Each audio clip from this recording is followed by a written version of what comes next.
First and foremost, I want to say Kalalal, Yahweh, Bashem Yoshai, Bashem Akar Kodash, double honors to the elders and apostles of Great Stone, and salutations to all the brothers that's pushing this work in all sincerity and in truth. I'm the brother Yahya here again with a quick lesson, and this one is basically to encourage change, to examine that the words of the Heavenly Father is about factoring change in our lives, to realize that we need to transition from a carnal state of mind into a spiritual state of mind, right? To see that the word is supposed to always be that content that directs our life, that directs our path, our journey in this life, right? And we're supposed to always strive to maintain in that state, strive to maintain in the instructions of the Heavenly Father, right? So when you read the book of, I think is Proverbs, right? Proverbs chapter 1, it says, verse 2, it says, to know wisdom and instruction, to perceive the word of understanding, to receive the instruction of wisdom, justice, and judgment, and equity, to give subtlety to the simple, to the young man knowledge and discretion. A wise man will hear and will increase learning, and a man of understanding shall attain unto wise counsels. Right? So this word is supposed to increase us, to give us judgment, give us understanding of wisdom, equity, right? And if we heed unto these words, right, we'll basically increase in learning and of understanding to judge everything, right? The scripture says the spiritual man judgeth all things. So now when you read book of Acts, chapter chapter 20, verse 32, it says, and now, brethren, I commend you to God and to the word of his grace, which is able to build you up. So the word is supposed to build us up. The word is supposed to factor in that change that is supposed to happen within our minds, so that we may live in the path of holiness, so that we may walk that tightrope, so to speak, right? Continuing to say, and to give you an inheritance among all them which are sanctified, right? So following after the words, following after the instructions of the Heavenly Father will build us up and give us an inheritance among all them which are sanctified. See, sanctified meaning separate, being made holy. The scripture also says, be ye perfect as my Father in heaven is perfect, right? It didn't say is you're going to be perfect, but it says to be ye, meaning to strive for perfection. Striving for perfection is to basically looking unto Yahushua, which is the author and finisher of our faith, looking unto him as that example, to see how we are supposed to walk, see how we are supposed to guide our lives, right?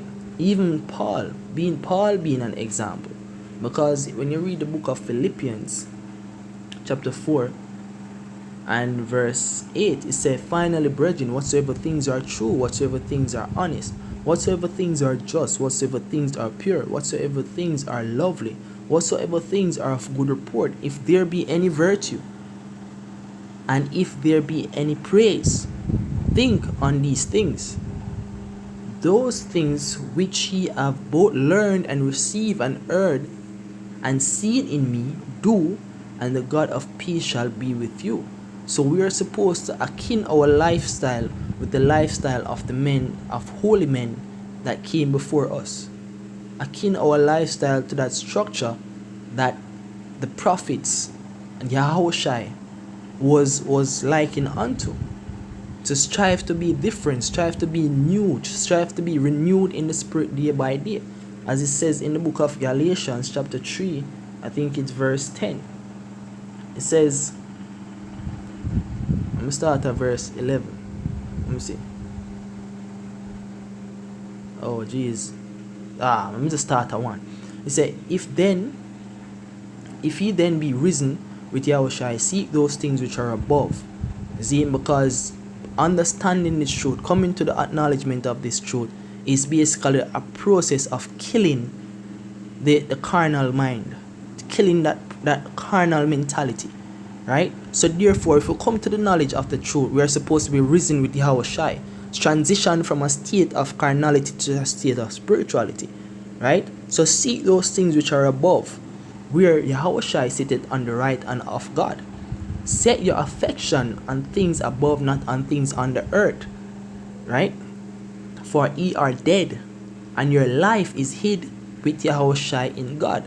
See? So the carnal mind is dead. The mentality of always striving for physical gains in this world, for basically having hope in this world, you're supposed to kill that and strive to have hope in Yahweh Shai, hope that you're going to get salvation.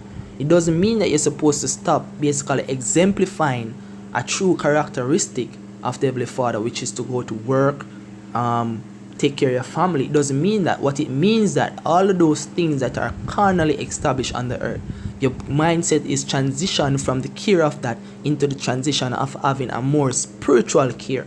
See, you basically attach that spiritual card to the Heavenly Father. You see me? So it says, for ye are dead and your life is hid with Yahweh Shai in God. So when Yahweh Shai, who is our life, shall appear, then shall he also appear with him in glory. So mortify therefore your members which are upon the earth. See? So kill the members which are upon the earth. So he's going to get into it. What are the members that we're supposed to kill? Fornication, which is immoral, any immoral sexual act, right? So you're supposed to kill that. Uncleanness, kill any mentality of uncleanness, any act of uncleanness. Inordinate affection, evil concupiscence, and covetousness, which is idolatry. For which things sake the wrath of God cometh on the children of disobedience, in the which he also walked some time when he lived in them. Right?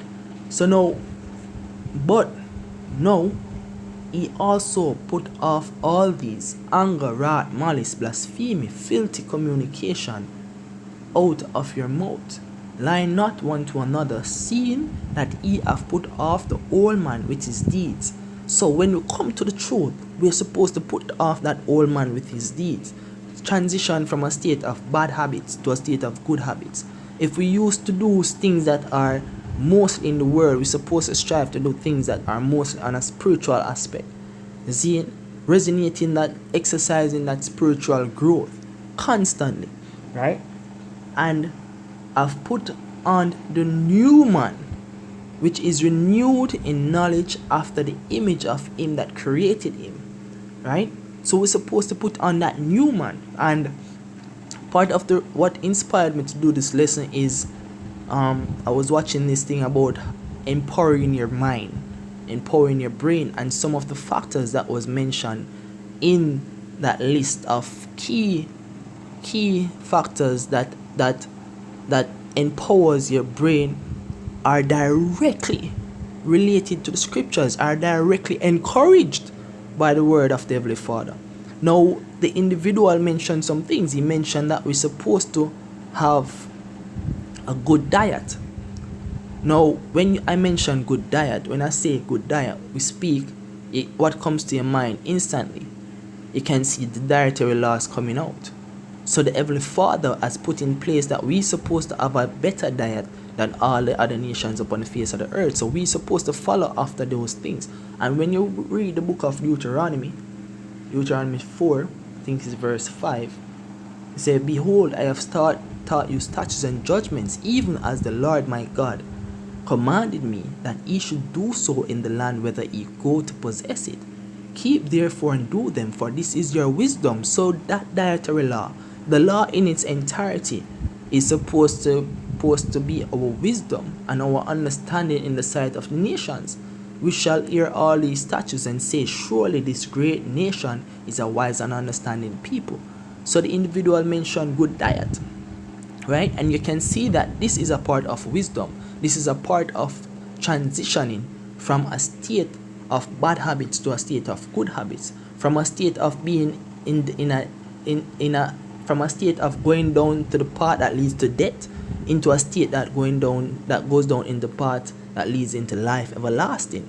The zine that provides a glory for us Zine, for the sanctified ones.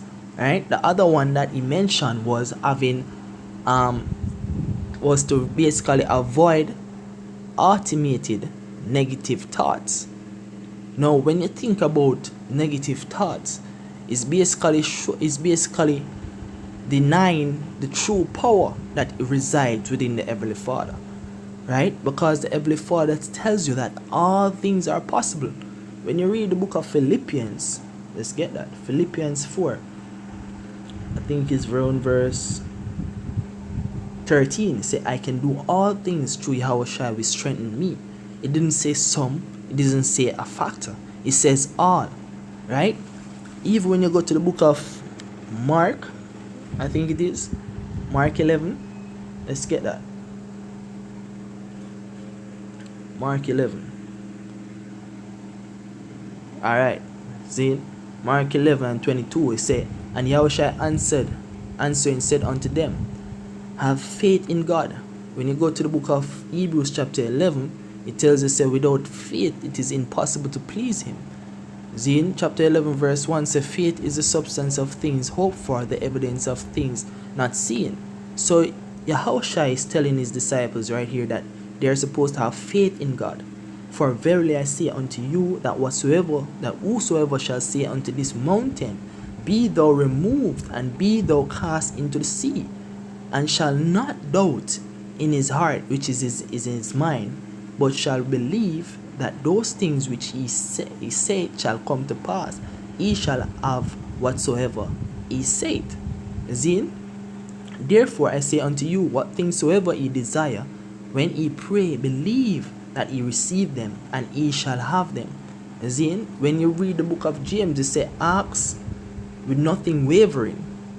Zin, so when you ask, when you have a negative thought, say you're denying the power that resonates from the Heavenly Father. Zin, so you're supposed to put away thoughts of doubt.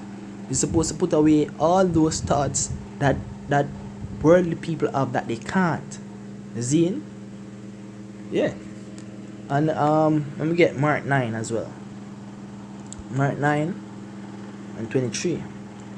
It says, Yahushua said unto him, if thou canst believe, all things are possible to him that believe it. So if you can believe, all things are possible to them that believe. Right?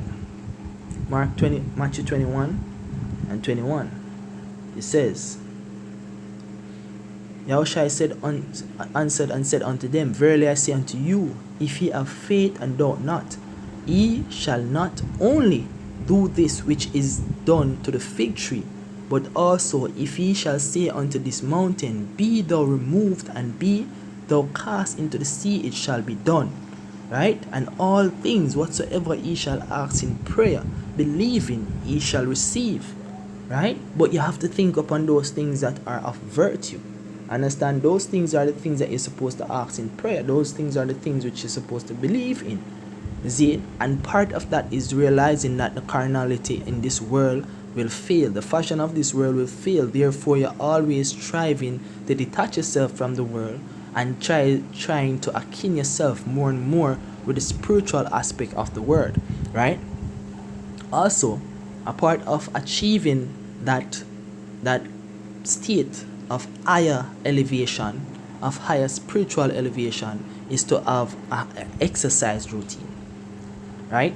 So all of these things come into play when you're developing your spiritual content, your exercise routine, all of these things, your food, your nutrient content, the amount of sleep that you get. All of these things plays into developing your roundedness into a spiritual manner. Right? Your environment, keeping your environment clean. Right? The way how you manage stress.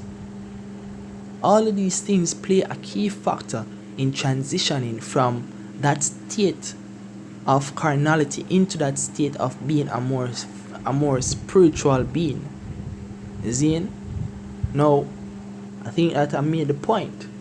I have more to say, but the point is made. Therefore, I'm going to close it off right here. Maybe I have a part 2 to this. Understand? So with that, I want to say Kalalal, Yahweh Bashem Yashai, Bashem Makar Kodash, double honors to the elders and apostles of Great Millstone, and salutations to all the brothers that's pushing this work in all sincerity and in truth. Shalom.